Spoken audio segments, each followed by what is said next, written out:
I have a hard time dealing with this Joseph's story. You've heard it a number of different tellings this morning, from young to old. Remember last week we shook our heads over the fact that Joseph probably had it coming when his brothers threw him in the pit in the first place, because he was just so darn obnoxious. And we asked, why does it seem like God chooses people like that in the first place to be his missionaries, to be his spokespeople? But having said that, then, we can move ahead in the story. And you've heard some of that already, thanks to our children's sermon. But between the end of last week's scriptures and the reading for this morning, lots of things happened. Judas, one of those guys, Joseph, gets taken to Egypt. And he makes a name for himself as this person who can interpret dreams. And he gets the Pharaoh's attention, and he rises up through the ranks of power until he's second only to the Pharaoh himself. Joseph has this gift of administration, and he helps plan for this coming famine so that the people of Egypt won't starve. And the famine is widespread so that even the tribes up in Canaan, where his home folk live, are running out of food. And they get the word that there's food to be found in Egypt, so Jacob, Joseph's father, sends all of his sons on a trip to get food in Egypt. Now, the twist in the story that you heard from the children's sermon is that the brothers have no idea what happened to Joseph after they threw him in the pit. They assumed he got down to Egypt, that he was sold into slavery. But now they're assuming that he's probably died by this time. They had no idea of his power position in Egypt. But our story begins with Joseph recognizing his brothers as they come to him. And then things get a little bit juicy. Read this passage of Scripture between Genesis 43 to Genesis 45. It's a great read. When I first started ministry, one activity that we shared with the youth group often was a game called A Can of Squirms. If you went in youth group activities at that time in the 70s and 80s, this was a can that was filled simply with strips of paper, and on each one of these strips of paper that looked like a Chinese fortune cookie paper, there were various situations that kids might find themselves in. And the purpose was to make the kids think about ways that they could put their faith into action. And some of the situations were pretty bizarre. They could make you squirm as you thought about choices that you might have to make. Well, in this passage of Scripture, Joseph is faced with a squirmer. With all the power and all the authority of a great nation of Egypt at his disposal, he summons his brothers from Canaan before him. His brothers. The same loving family members who threw him into the pit all those years ago. The same dear brothers who sold him into slavery in Egypt to get rid of him. We have to wonder what could have been going through his mind. What would he do? What would you do if you were in his situation?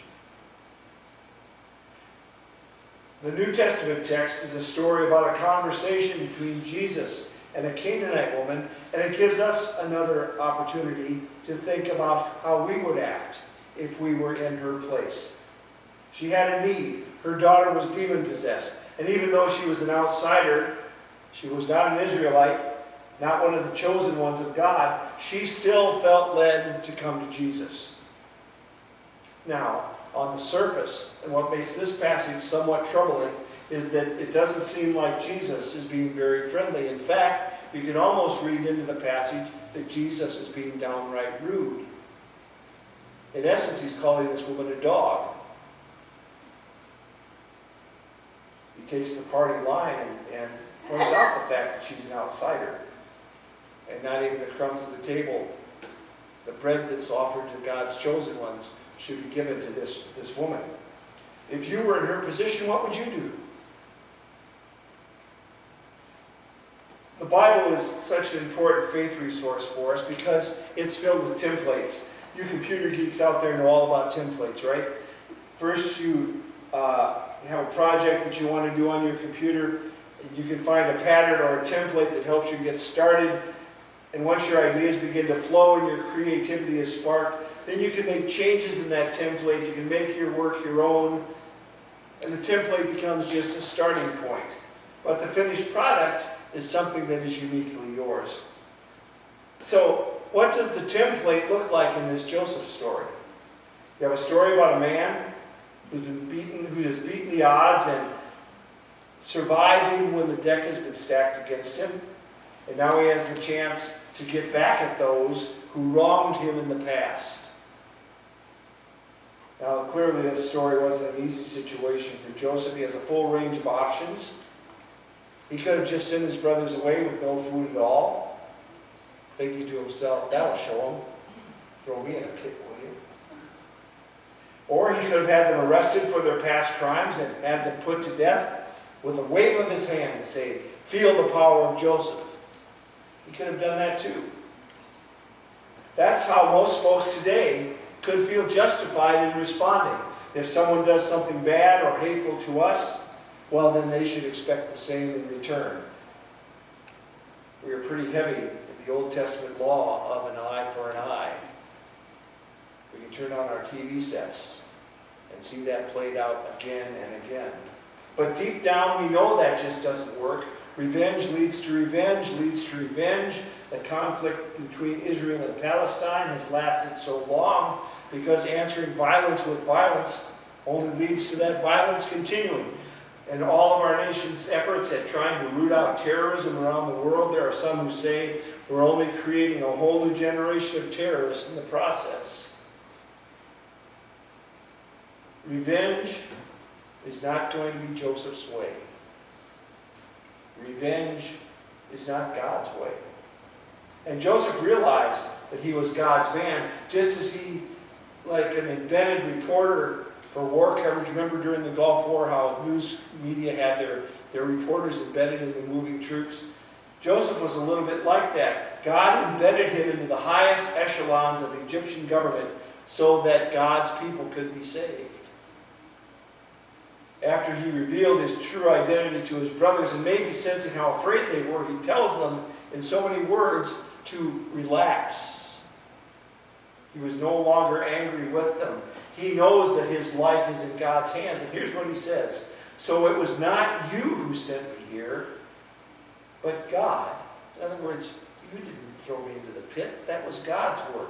He has made me a father to Joseph, and Lord of all his house, the ruler over all the land of Egypt. He realized that it was God who was at work in his life.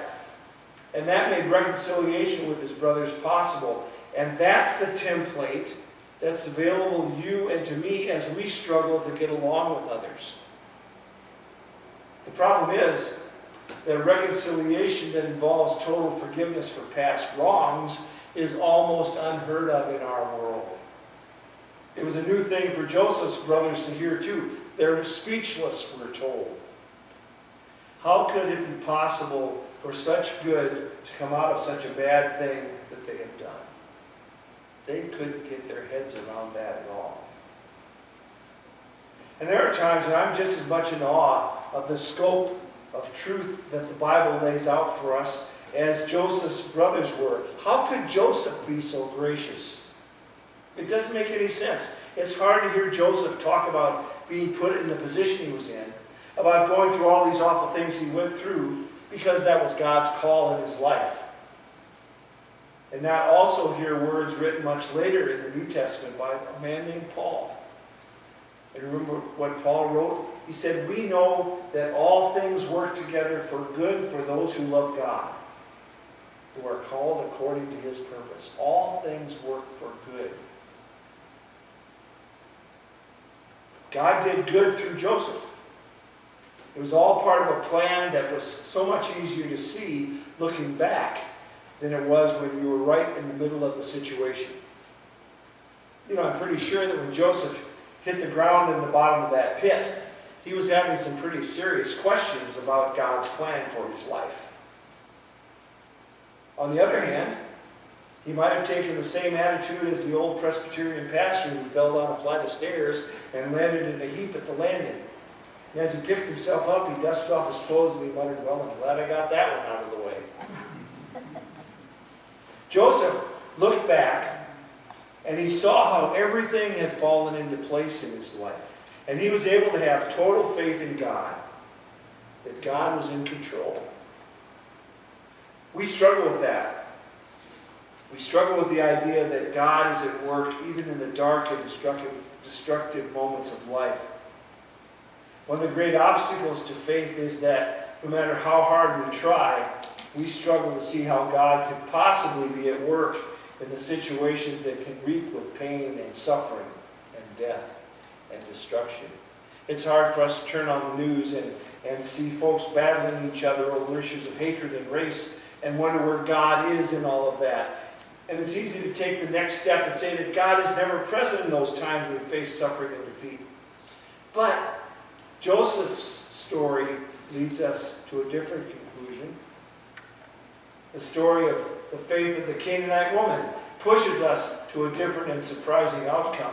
Because in spite of the tragedies rather, in which God seems to be out of the picture, the truth is that God, with grace and with love, and with a plan and a purpose that we can't begin to understand, is not only in the picture, God is painting the picture.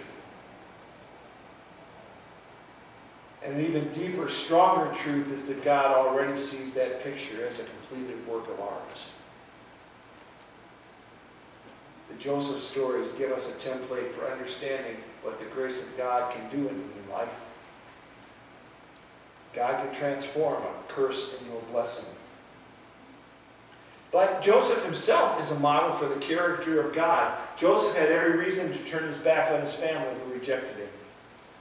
This family who gave him away to be killed. But the miracle is that he loves them anyway, and he offers them new life and new hope. And that's exactly the way that God works in our lives. We have given God every reason to reject us. You know that God can't be pleased with what he sees happening. He's just as disgusted with what he sees on TV as we are.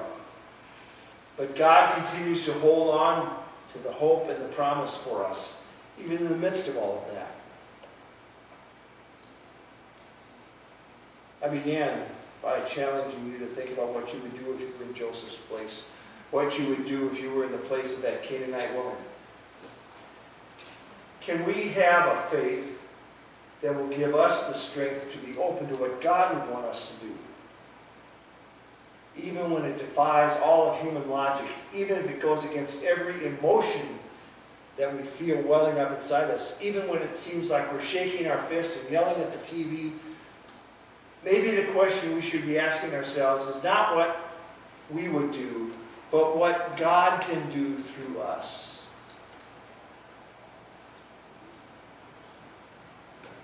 And we know that all things work together for good for those who love God, who are called according to his purpose.